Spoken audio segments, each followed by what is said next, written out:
Hey, Jamar. I wanted to ask you. I spoke yesterday with Eric Wren, and he mentioned that you were an important mentor to him.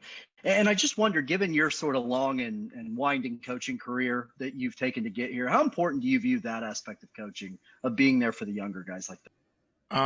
The younger coaches, especially, like I just always want to pay it forward, and just take a little bit out of my time and just give them a little bit of nugget here and there by not being overbearing, but just kind of whispering a little nugget here and there. And because I was, I came up in this profession with some really good coaches along the way. Derek Mason, for instance, the old head coach at Vanderbilt. When I was a young coach at Ohio University, I actually lived with Derek for a long time when I was a grad assistant. And, just listening to him and listening to the way that he interacted with his players and everything, it just really struck a chord with me. And, from Frank Solich to Jeff Tedford to even Chris Kleiman, just all these guys, just listen to how they mentored young coaches. And even me, when I was young, I was way young. I'm old now, but when I was a younger coach, just how the stuff that they helped me with. And I just feel like it's part of the profession to help and pay it forward and help these guys along their journey. Thanks, Jamar. No worries. We'll go to Eric Bailey, Tulsa World, and then Ryan Aber. Hey, Jamar, thanks for your time. It's good to see you again, man. Coach Grinch, we talked to him and he mentioned John Michael Terry's departure and how that opens up just so many snaps for that position group. How much are you seeing just opportunity feed those guys? Well, it's, we were sad to see JMT leave, but, it opened up over 300 snaps in that room. That's what John had played last year. So, with the movement of moving Marcus Stripling over there and then a Brennan Walker, then a Clayton Smith, like there's a lot of opportunities over there just to get snaps. And Nick is a kid that knows his limit, which is good because sometimes you get kids out there that want to play for 8 to 10 plays straight. Nick knows he's a 5 to 6 snap guy. Then the next guy comes in. So really, if you break down the reps last year, there's a differential of seven plays per game between Nick and John last year. So those guys see there's a lot of plays out there to be made, a lot of snaps out there to get opportunity. So it's a healthy competition in that room right now. And we're between Grinch and I, we just love the competition where it's at. Thanks so much. Have a good week. You too. Ryan Aber of the Oklahoman, and then Mason Young. Appreciate it, Jamar. I want to ask you about one of your freshmen that you've known for quite a while, Nathan. Yeah. What was that recruiting process like? And just what kind of growth did you see from him, given especially how early you were on him when you were over at Arizona State? Well, the interesting thing about Nate is Grinch and I were on the same page when I first got here about we wanted basketball players. We want long, athletic basketball players, and Nate checks several boxes for us, being a very long kid and very athletic. And when I first saw Nate, I remember I was at his high school and to see this kid walk down the hall, I was like, oh my word, who is this? And I knew his high school coach, Houston Lillard, for a long time, Damian Lillard's older brother. So I've been knowing that family for a while, and they just said, hey, this kid's got an opportunity to be a really good really good football player. And he just kept getting bigger and bigger the closer he got to me. And I was smitten by it. I just fell in love right away. And then just to see that, he was a blank slate.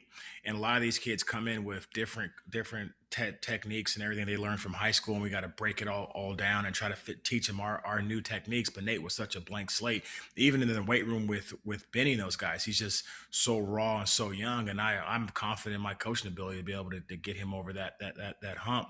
And I just told him here a little bit ago, it's going to take a while. It's going to take a year or two because it's growth, it's new. So with it being new, you got to just trust the process, trust that you're going to get hit hard, trust that your pad level is going to be bad, trust your eyes are going to be bad. But once it clicks, it's going to click, and we're very excited about Nate.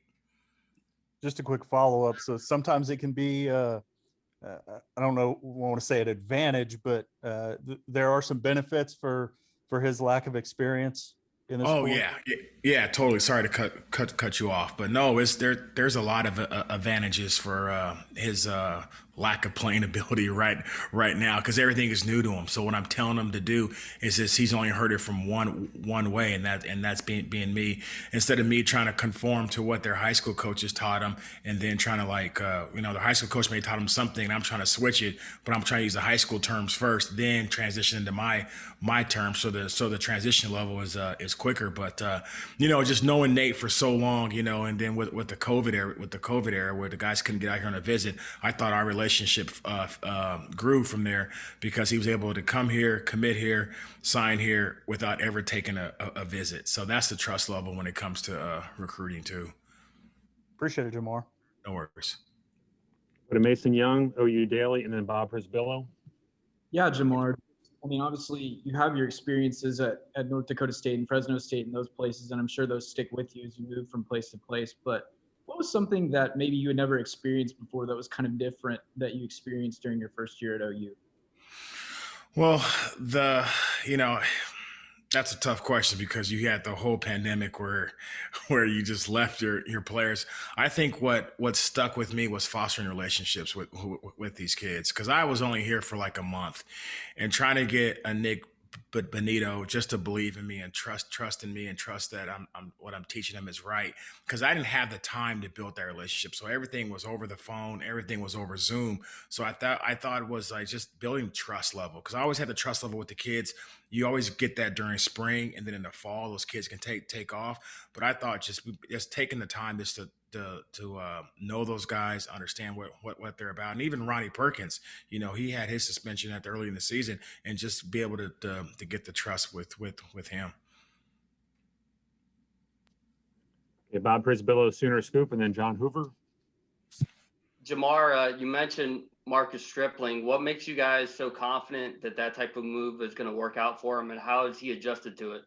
Well, he's learning it. He's learning it, and the adjustment is going well so far. He actually had a really good practice. I was flying through practice just before I came in here, but he's actually getting better every single day. And we think Marcus is a 4.5 kid, and he can run. He's athletic. So he's in that mold of Nick. And I think he's kind of hit his ceiling on gaining weight to be that 260 kid that we thought he would be. So that's the beauty of Grinch's defense. We're not going to put you there. We're going to adjust the defense to you. So we moved Marcus over. And the only true difference is he's going to be dropping in coverage a little bit more, and he'll have a little bit more freedom on his pass rush stuff. But I think the move was actually really good. It was a Coach Grinch and Coach Riley decision, but they both said, "Hey, Jamar, how about we move Marcus over there, see how he does during spring ball? He can always go back to in." And I think it's been a healthy move for him. Okay, let's go to John Hoover, SI Sooners, and then James Hale. Yeah, hey Jamar, you were real eloquent on talking about your relationship and describing NRK. I wonder if you could expound a little bit on Ethan Downs and Clayton Smith, those other two freshmen. One's Right. so unbelievably athletic, the other one's got such an unbelievable motor. What was your, kind of getting to know those guys like, even during a pandemic? Well, I remember when I first got here, I sat down with Coach Grinch, and we just watched all the kids that we had offered, and we went through the whole list, and he wanted to see if I had liked them or didn't like them, and I liked both of those kids a lot. And Ethan, with him being a local kid, I say local because he's in state, but Ethan grew up a Sooner, and and that relationship was, I won't say it was easy, but it was easy because he was, no matter what, Ethan was coming here. He grew up a Sooner, and just the other day in practice, he said, "Coach, I'm having so much fun. Like this is a dream for me." I'm like, "All right, well, let's make some plays." But that relationship just grew over time, and that one was a little bit easier because no matter what, Ethan eats, sleeps Sooner football. So Ethan was going to be a Sooner no matter what, if I was in this chair or not. I think Clayton was a little bit different because he was the number one outside backer in the state of Texas last year, and with Texas and A&M and all those other schools and the SEC schools coming after him, we really had to foster that relationship. And I've recruited that area before. Coach Grinch had recruited that area before, Texarkana. So Coach Grinch kind of already had the relationship with him. And I just had to build trust with him. Like, "Hey, listen, dude, you're going to come here." And the success with Nick Benito actually helped that out more than people realize. Because a lot of people see Nick's success and like, "Oh, okay, I can come in there and be the next Nick. I could be because a lot of schools sell that guy who's on to the next level or has success, and they sell that guy. So now we have a guy like a Nick Benito just to sell that to Clayton. And Clayton is a long, athletic kid that I don't want to say he's going to surprise people, but once he learns how to play within our defense, it's going to be fun. But his relationship was a little bit different, and I think once he came out here and saw it, he just fell in love with it. He came out here the year before I got here to one of our champion barbecues, and he saw it and he fell in love with it. Jamar, thanks so much. No worries. Okay, James Hale, KREF, and then Lee Benson. Hey, Jamar, great to see you again, man. And, when we very first talked to you, you talked about that you had to get a kind of a hold of what kind of talent you had at the two positions you were coaching. Now you've had a year with them. Now you've recruited to it. What kind of talent level are you guys at defensive end and rush end, in your opinion? I think our talent level is really really good. You know, when I first got here, I didn't know what I had. So again, Right.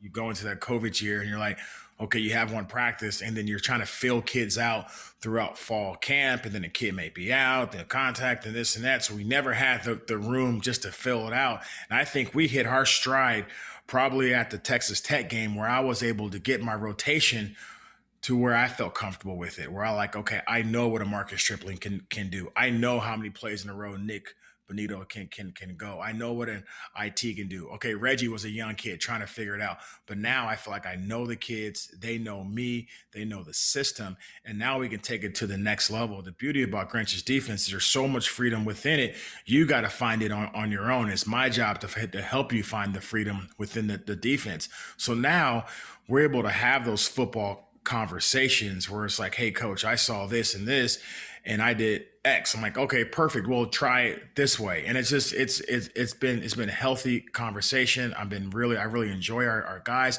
but our talent level is where I think it should be. Now we got to just keep on working it. And I got to do a better job of just keep coaching these kids up. But the talent level is definitely there between an IT and my word, like Reggie Grimes gets better every single day.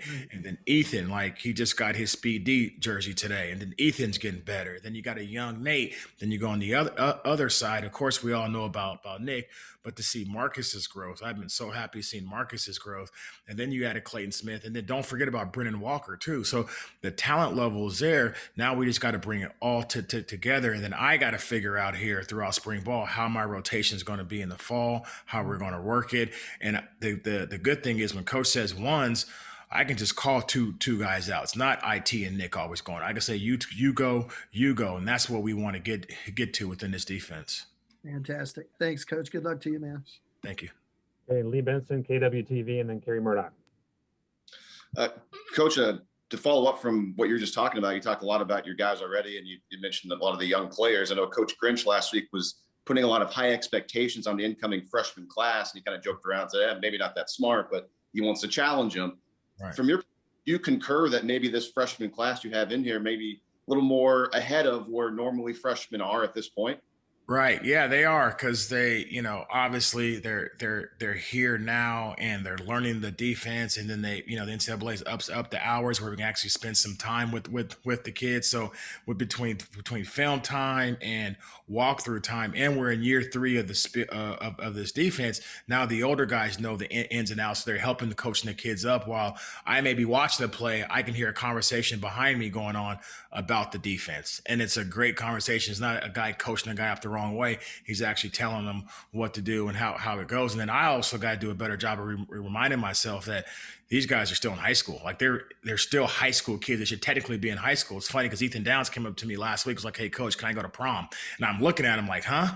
And I have to realize like, oh, they should still be in high school. I'm like, dude, go to prom. Like, don't worry. You can take that Friday off. Like you go to prom, get your corsage, have a great time. But he's still a college kid now. But mentally, they're still high school kids trying to learn the defense, and then I'm on them, and it's just all new for them. But it's fun, man. I'm definitely happy with all 3 of those freshmen. Yeah, it's funny. You in the middle before you start practice, a kid comes up to you and say, "Hey, can I go to prom?" I'm like, "What, prom?" So it's been fun. Thanks. No worries. Okay, last question, Jamar, will be from Kerry Murdoch, Sooner Scoop, and WWLS. Okay. Hey, Jamar, thanks for the time today. Really appreciate it. No worries. I'm curious, kind of, you go through COVID last year and you worry about kind of worst case scenarios and how it affects guys mentally. I was curious if you could talk about kind of what you saw from Coach Riley and Coach Tibbs, and even your own involvement with kind of working with Jalen Redmond. And obviously he went through a tough situation, leading up to things being shut down and wasn't with the team, but getting them to come back even before the year was over. I mean, just how did you see the staff kind of handle that in a really good way last year? Well, I never really knew Jalen at all till about this year. and just getting and him and IT obviously are roommates and they're really close friends. And I have a great relationship with IT. So everything I was hearing was going on was through IT. But I saw Coach and I saw Tibbs just put their arms around this kid and just, welcome. I don't say welcome him in, but just keep bringing him in closer to him. And that's what he needed. And I would see him up here in the office. And I got to know Jay Red from just being up in the office, talking to Tibbs weekly, talking to Coach weekly, and I would just walk by him and be like, "You doing all right?" He'd just smile, and I'm like, "All right, just don't let nobody take that smile away from you." So he was in a good place, and not just see him out there at practice and see the energy that he brings, and smiles are infectious, and he's just got this biggest grin on his face, and he just seems happy. He seems like he's at peace now. Last year he just kind of, should I smile? Should I not smile? And just now he sees himself at peace. And I thought Coach Riley did a really good job, and Coach Tibbs did a good job. And I was the new guy last year, so I was trying to figure out like what is going on. Who's this kid? Is this kid any good? Like, I don't know, because I just didn't know anything. I really didn't pay attention to him and on film because I was watching those other guys. But just to see how those guys, it made me have way more respect for Coach Riley and Coach Tibbs, even to a higher level than what I already had. Just to see them, taking Jay Red through the tough times.